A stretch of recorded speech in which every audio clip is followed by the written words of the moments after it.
The 2025 budget is a 28 billion kina budget. It's just under 1 billion kina larger than the 2024 budget. And this increase is chewed up by $500 million in extra loan interest payments and an increase in wages to public servants of 767 million kina. This is a budget with another big spend, but not on the people, but on interest bills, Mr. Speaker, and the big taxing with a reduction in capital investment. On a time of record commodity prices, all PNG has to show for it is a record debt of over 60 billion kina, Mr. Speaker. The quality improvements in new schools, health clinics, hospitals, classrooms, equipment, and infrastructure such as power are missing or going backwards. The government has demonstrated very poor quality in spending, and this will result in a protracted high cost of living crisis, low household incomes, and continued socio-economic regression. We will continue to have problems in health, in education, and in law and order. In 5 years, Mr. Speaker, we have borrowed 37 billion kina. The summary of expenditure could look like this, to put things in perspective for all honourable members of the House.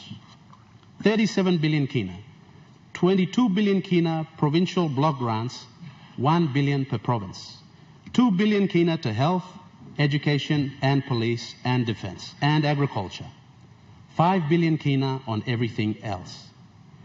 If this is what had happened to the 37 billion kina of borrowed funds, Papua New Guinea would be a burgeoning economy, Mr. Speaker, with high employment and prosperity for our people. But sadly, this didn't happen. And this trend continued. Once again, Mr. Speaker, history is our #1 teacher.